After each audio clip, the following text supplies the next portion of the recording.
In this video, we'll talk about summarizing quantitative data. Quantitative data, remember, is numerical data. So if we have a number of different individuals, like in this data set that's shown on the right, we have data about the temperature in a bunch of different cities. So we have the average high temperature and the average low temperature for all these different cities. We can summarize quantitative data in a frequency table just like we did with categorical data. So here's an example. We have the high temperatures grouped into ranges, and then we count the number of individuals in each one of those ranges. So for example, there are 9 cities with a high temperature, an average high temperature in this range from 60 to 69. These ranges, the way we group up the temperatures, are called bins. So a bar chart of the information that shows up in a frequency table for a quantitative data set is called a histogram. And what we'll talk about next is how to create a histogram. For right now, I'll show you a picture of a histogram for this data. So you'll see that if you look through this picture and compare it to the frequency table, you'll see that there's one bar for each one of the bins, and the height of the corresponding bar is determined by the number of individuals that show up in each bin. So let's talk about how to make a histogram. The first thing you need to do is choose the number of bars that you want to have in your chart, and then you'll make one bin for each bar. You should plan to have enough bars to show features in the data set, but not so many. If you have too many bars, then you'll end up with only a few values in each bin, and that can hide features of the data.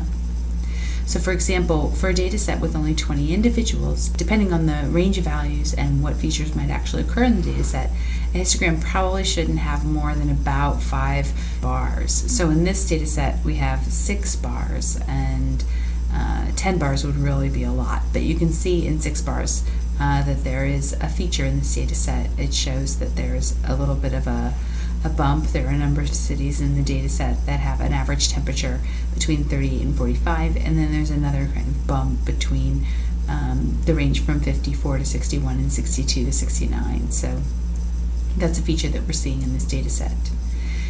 If you have a data set with a lot of individuals, a histogram can have more bars, usually on the order of 25 to 100 bars. So in this picture on the right, we see a histogram for a data set that had 1,000 data points in it. And you can see that there are a lot more bars plotted in that data set. If you have too many bars, it makes it harder to see patterns in the data. We can get a very slight idea of a pattern that we might see in that same data set with 20 data points in a histogram with too many bars in this data set. There's more than 10. The features are just not as clear. So many of these bins only have 1 data point in them, so it's harder to see the features, and it's harder to tell if they are real features or if they're just kind of anomalies in these tiny little bins. On the other hand, if you use too few bins in a data set, that also can hide patterns in the data. So for example, in this other histogram for that same 1,000 point data set, we see that there's some hint as to a feature in the data, that there are more data points in the middle of the range than there are on the edges of the range, but the exact shape of the pattern in the data set is hidden when we have too few bars. Just a note about bar charts for numerical data. When we make a histogram, we usually should have no gaps between the bars, or very, very tiny gaps. That's not the case when we make a bar chart for categorical data. Then it's fine to have big gaps between the bars. In fact, it's a good idea to have a reasonable sized gap because you are distinguishing between different categories. But when we think about a histogram, there are ranges of values. If we think about the horizontal axis on a histogram as actually kind of being a number line, then it makes sense to have no gaps between the bars. So once you've chosen the number of bars that you want to have, you need to compute the bin width for your histogram. So to do that, what you'll do is find the smallest and largest numbers in your data set, then subtract the smaller number from the larger number and divide that result by the number of bars you want to have. You round the result to the nearest convenient value, and this should be what you try for your bin width. Sometimes you have to make adjustments and try different bin widths to see what features you might see in the data with more or fewer bins, but Excel makes it pretty easy to make a histogram, so it's easy to change your mind about what bin width you want to use and see what you might see in the data with a different number of bin widths. So now I want to show you one way to make a histogram in Excel. There's actually several ways to do it. So let's come over to Excel, and we have this data about the high and low temperatures in 20 different cities. So one way to make a histogram, and the way I'll show you here, is to use something called a pivot table. So to create a pivot table, we come over here to the Insert tab and click on Pivot Table. And then we have to give Excel, in this wizard for creating a pivot table, exactly what we want to use for a pivot table and where we want it to put the pivot table. So we're going to select first a table or range for the data that we want to use in our pivot table. So I'm going to just make sure that the cursor is active in this field, and then I'm going to just click and drag to select my whole data set over here. The next thing I need to do is choose where I want the pivot table to be. I can put it in a new worksheet, or I can put it in the existing worksheet kind of next to the data, and that's what I'm going to do now. So I'm going to make sure that the existing worksheet radio button is selected, and then I'm going to choose a location.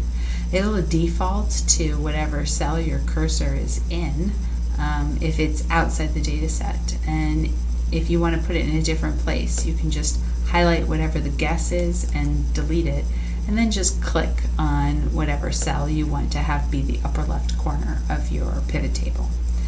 So once you've chosen your location and chosen your data, click OK, and Excel will produce this blank pivot table for you to work with.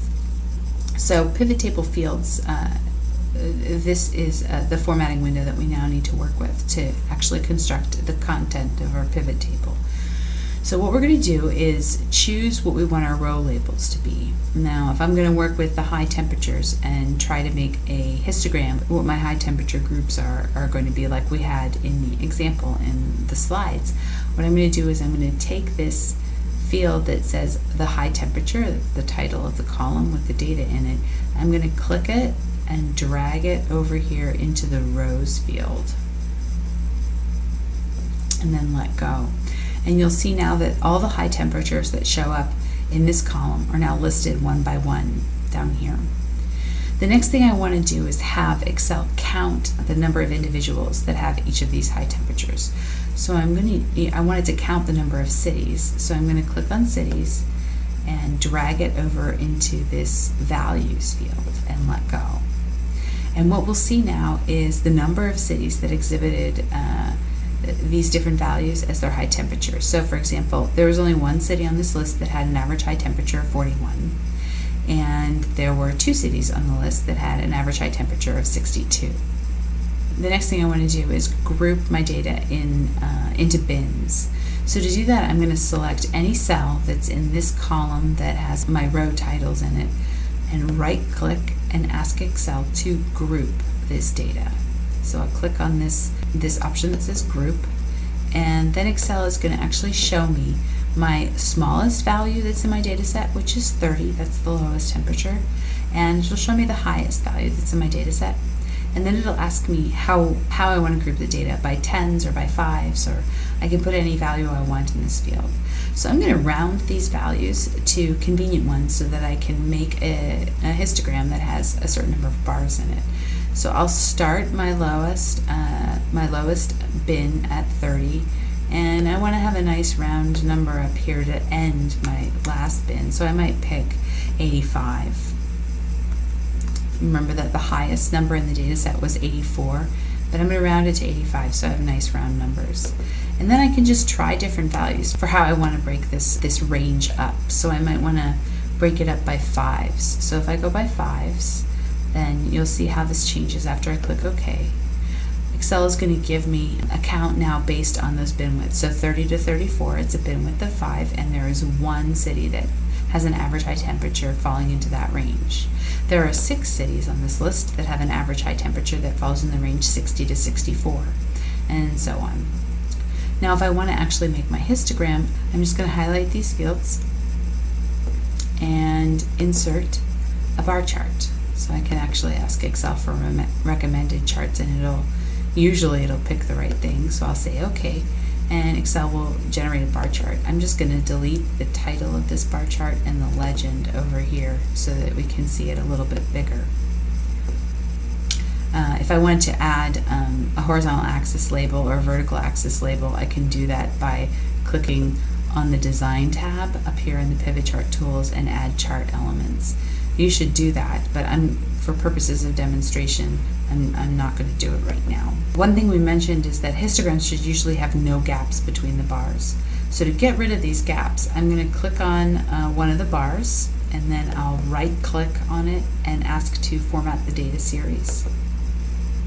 When I click Format Data Series window will pop up over here, and the bottom thing on it says Gap Width. I can change the gap width to whatever I want. I'm going to change it to 0 because I want to have no gaps between my bars.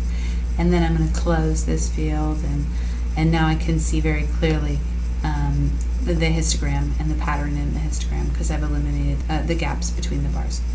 So I can see some pattern in here. I might decide that I want to use more bars or fewer bars, and to do that I'm just going to go back over here and choose any cell in this row labels field and right click on it and click group again, and my grouping window will come back up, and I can pick anything I want for my bin width. So I might pick 10 and try that out, click OK, and everything's going to update automatically. Excel's going to redo the counts and even redo the graph.